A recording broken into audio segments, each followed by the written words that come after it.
Hello friends, welcome to the racks. இன்றைக்கி நம்ம எல்லாருக்கும் பிடிச்ச வஞ்சர மீன் வறுவல் எப்படி செய்கிறதுன்னு பார்க்கலாம்.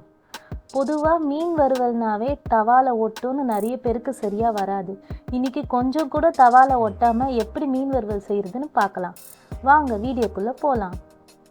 வீடியோ பார்க்கறதுக்கு முன்னாடி நம்ம சேனல் தி ரேக்ஸை சப்ஸ்கிரைப் பண்ணிக்கோங்க. மறக்காமல் பெல் சிம்பிளையும் கிளிக் பண்ணிக்கோங்க. இப்போது ரெசிபிக்கு தேவையான இன்க்ரீடியன்ஸை பார்த்துடலாம். வஞ்சர மீன் 6 piece, Kashmiri chilli powder 1 teaspoon, தனி மிளகாய் தூள் 1/2 டீஸ்பூன், தனியாத்தூள் 1 டேபிள் ஸ்பூன், மஞ்சள் தூள் 1/2 teaspoon, garam masala 1/2 teaspoon, pepper 1/2 teaspoon, அரிசி மாவு 2 tablespoon, ginger garlic paste 1 teaspoon, lemon juice 1 teaspoon, oil, உப்பு தேவையான அளவு, தண்ணீர் தேவையான அளவு. நான் இப்போ ஒரு 6 பீஸ் வஞ்சர மீனை எடுத்துக்கிறேன். இந்த மாதிரி திக்காகவும் இல்லாமல் தின்னாகவும் இல்லாமல் மீடியம் சைஸில் கட் பண்ணி வாங்கிக்கோங்க. இது நல்லா வாஷ் பண்ணி எடுத்துக்கோங்க. இப்போ மீனுக்கு போடுற மசாலா எப்படி செய்யுதுன்னு பார்க்கலாம். 1 டீஸ்பூன் காஷ்மீரி மிளகாய்த்தூள் எடுத்துக்கோங்க. 1/2 டீஸ்பூன் தனி மிளகாய்த்தூள் போட்டுக்கோங்க. 1 டேபிள் ஸ்பூன் தனியாத்தூள் போட்டுக்கோங்க. 1/2 டீஸ்பூன் மஞ்சள் தூள் சேர்த்துக்கோங்க. 1/2 டீஸ்பூன் கரம் மசாலா சேர்த்துக்கோங்க. 1/2 டீஸ்பூன் பெப்பர் தூள் சேர்த்துக்கோங்க. 2 டேபிள் ஸ்பூன் அரிசி மாவு சேர்த்துக்கோங்க. நம்ம இந்த ரெசிபிக்கு கார்ன்ஃப்ளவர், மைதா எதுவுமே சேர்க்கல. அரிசி மாவு எல்லார் வீட்லேயுமே ஈஸியாகவே கிடைக்கும், அதை சேர்த்துக்கோங்க. 1 டீஸ்பூன் ஜிஞ்சர் கார்லிக் பேஸ்ட் சேர்த்துக்கோங்க. 1 டீஸ்பூன் ஆயில் சேர்த்துக்கோங்க. 1 டீஸ்பூன் லெமன் ஜூஸ் சேர்த்துக்கோங்க. இப்போது உப்பு தேவையான அளவு சேர்த்துக்கோங்க. சேர்த்துட்டு நல்லா மிக்ஸ் பண்ணி விட்டுக்கோங்க.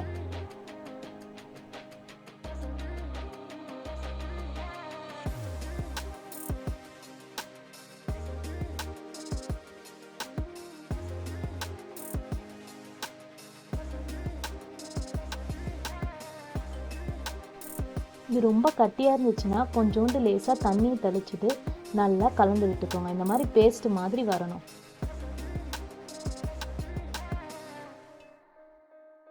இப்போ மீனை எடுத்துக்கோங்க. நம்ம கலந்து வச்ச மசாலாவை ஈவனாக எல்லா சைடும் அப்ளை பண்ணிக்கோங்க.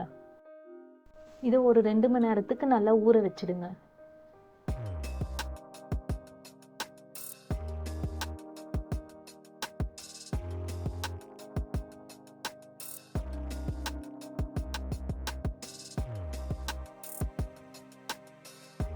இப்போ ஒரு தவா எடுத்துக்கோங்க. 2 டேபிள் ஸ்பூன் எண்ணெய் விட்டுக்கோங்க. எண்ணெய் சூடானவுடனே மசாலா போட்டு வச்சுருந்த மீனை ஃப்ரை பண்ணிக்கோங்க.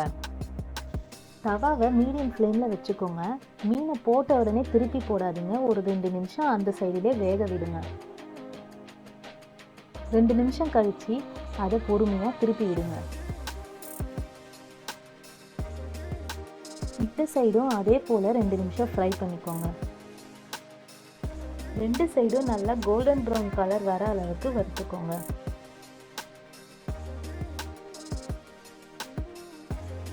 இப்போ இது நல்லா ஃப்ரை ஆயிடுச்சு.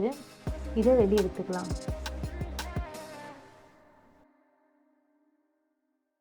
அவ்வளோதான், ரொம்பவே ஈஸியான மீன் ஃப்ரை ரெடி ஆயிடுச்சு. அதுவும் தவால கொஞ்சம் கூட ஒட்டாமல் சூப்பராக வந்திருக்கு. நீங்களும் இதே மாதிரி வீட்டில் ட்ரை பண்ணுங்கள்.